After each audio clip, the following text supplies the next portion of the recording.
Thank you, Dr. Ishwaran. Let me at the very onset thank Mr. Deepak and the entire team, entire team of MentorYes, who have taken this initiative. And though I have been involved in lots of sessions on counseling about admissions to Delhi University, to some extent career counseling also, but I find this one to be significantly different.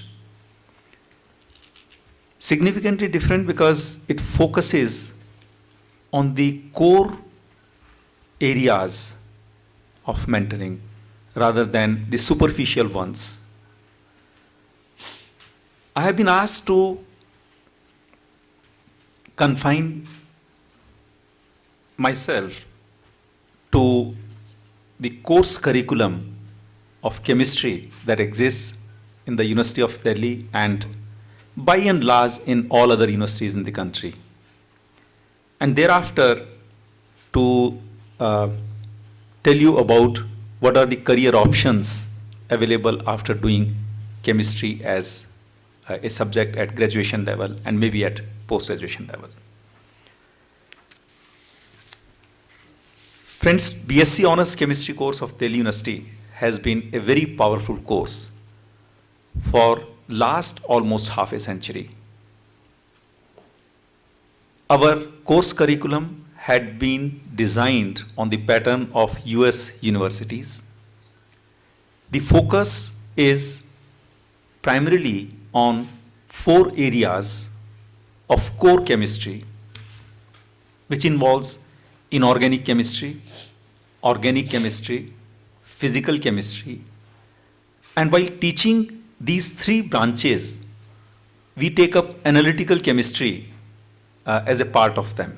Wherever analytical chemistry can be incorporated in, that is incorporated. We do not have analytical chemistry as a separate branch in the University of Delhi.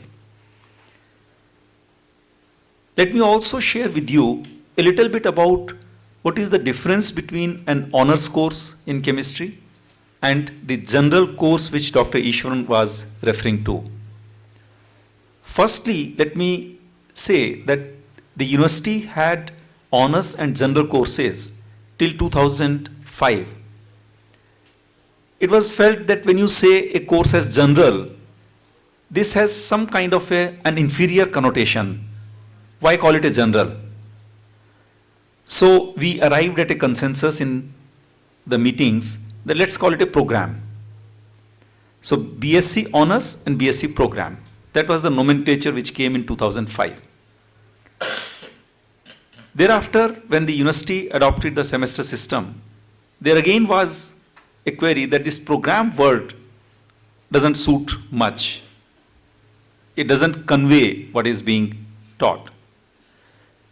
So the consensus again emerged that let's drop any word. We just call BSc Honors and BSc.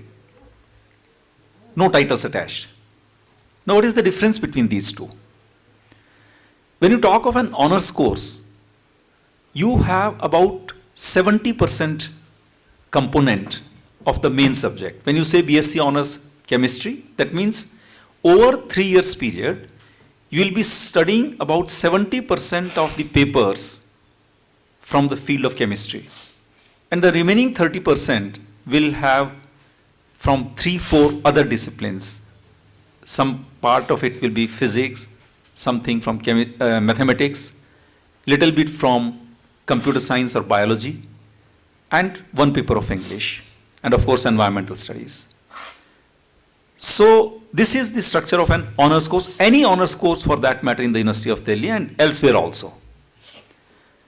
In BSc, we give equal weightage to 3 disciplines, which is about 30% of the total. So when you say BSc Physical Sciences, that means you will be studying physics, chemistry, mathematics, or maybe physics, computer science, mathematics, or maybe physics, electronics, mathematics, with nearly 30% weightage of each, and in the remaining 10% you will have some language course, English largely, and environmental studies. Then came this CBCS, the choice-based credit system.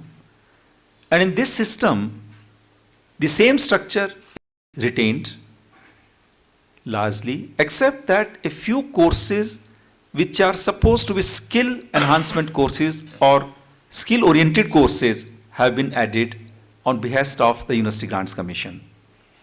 This choice-based credit system is running all across the country. The structure is same. The syllabus to the extent of 70% is same in all universities. Each university is allowed to have variation of about 25-30% in the contents of the papers, individual papers, but they are not allowed to change the structure. In BSc Honors Chemistry, the focus is on the fundamental principles, the concepts. In fact, you have chemistry all around you. Whether it is living or non-living systems, there is chemistry involved. You look at the chairs. It has a plastic covering over it. It's made of a polymer, a chemical. You talk of the living systems. Everything, every reaction involved in the living system, when you breathe, it involves chemistry. When you eat, it involves chemistry. When you take medicine, it involves chemistry. The manufacture of medicines involves chemistry. You are holding a hand device, mobile phone. It's involving chemistry. Without chemistry, you can't have anything like any other equipment. Now, the aim is to prepare a student with such a sound foundation of chemistry that this knowledge can be utilized anywhere. Anywhere means in the field of material sciences, nanosciences or nanochemistry nowadays is a very emerging field. In fact, it's the latest C.N.R. Rao is working on nanomaterials only. And the chemistry is the base for taking up these areas of research in the later years. So is the interface with biological sciences. Biological sciences cannot be taught without a sound background of chemistry. Or let me put it the other way around. A chemist has no future unless he penetrates into either biological sciences or material sciences. The applications of chemistry lie in these areas. While preparing the syllabus, these factors have been taken into account. Physical chemistry that deals with the principles involved in various chemical reactions. In fact, if you go through quantum chemistry, quantum mechanics and quantum chemistry, you can predict which bond will require how much energy to break. If you want to design a molecule of your choice to be used maybe as a drug, and to manufacture it, you need to break a certain bond, certain specific bond, retaining rest of the bonds intact. That kind of calculations are possible using quantum chemistry or computational techniques, as Dr. Ishwaran has already mentioned. And you can then plan which reagent to be used for breaking that bond only. You can be so specific through use of computational methods. So we have a paper in computational chemistry just to give you an idea about how this area can be used in research. Organic chemistry at University of Delhi has been a very strong component, maybe because the father of the Department of Chemistry in Delhi University, Professor T.R. Seshadri, was an organic chemist. And in the initial 2-3 decades, the students who were produced by the Department of Chemistry were largely organic chemists. With this background about the course structure, I will now touch upon the scope after having done BSc Honors in Chemistry. One is that you can go in for higher studies because a 3-year degree is not a terminal degree anywhere in the world. Either you have a 4-year degree, or else you do post-graduation, spend 5 years, and then you can plan to take up a career in some particular area. After doing your BSc Honors, you have the option of doing M.Sc, maybe from University of Delhi, maybe from the IITs, or almost all the universities in the country and abroad. So M.Sc Chemistry is a very wide option available at large number of places. You can also go in for integrated M.Sc PhD programs offered by IISc Bangalore, TIFR, Tata Institute of Fundamental Research, and some IITs like Chennai and Mumbai. You can also go in for M.Tech in chemistry and other related fields at several institutes like IIT Mumbai or University of Mumbai. M.Sc in Biotechnology you are eligible for. The admission is through an entrance examination. It's available at JNU, Madurai Kamraj University. It's available at South Campus of Delhi University also.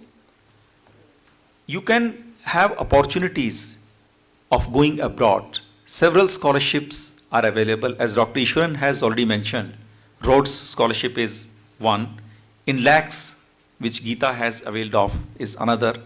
We also have Nehru Scholarship, Radhakrishnan Scholarship to study in USA and UK. Another option, although it is largely available after doing MSc, but some students have gone even after BSc Honors.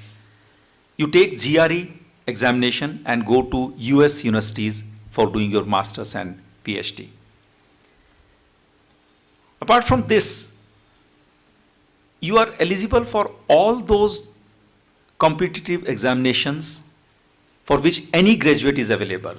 For instance, you can go in for entrance examination for MCA, MBA, Mass Communication, Environmental Management, MSc Life Science, MSc Environmental Science, MSc Biochemistry, MSc Industrial Chemistry, even Law, B.Ed, Fashion Technology, Indian Statistical Institute. All these institutes have postgraduate programs for which a student of BSc Honors Chemistry is eligible. Of course, the admission is through an entrance examination. This is for higher studies. If you want to take a job after doing graduation, then again, different types of jobs are available. One which is commonly available is offered by the pharmaceutical companies, where they select students from the campuses as medical representatives. You can also join the Bhabha Atomic Research Center as a scientist immediately after BSc Honors. Of course, you have to score more than 70% marks to be eligible for their interview. Shriram Institute of Industrial Research, Dabur Institute, they recruit BSc Honors Chemistry students as technical assistants. You can appear for civil services, banking services. You also have opportunities at various levels in CSIR, DRDO, ONGC, Geological Survey of India, Bureau of Indian Standards, and other scientific organizations, largely after post-graduation, but sometimes they take students after graduation also. Many companies do recruitment as management trainees, and then they give their on-job training to utilize their services. You can always come to academics, like Ishwaran, who has been a born teacher, and honestly speaking, he perhaps would not know. My relationship with him to some extent has been that of Eklavya and Dronacharya. He has been my senior, and I have been learning many things from him silently without his knowledge.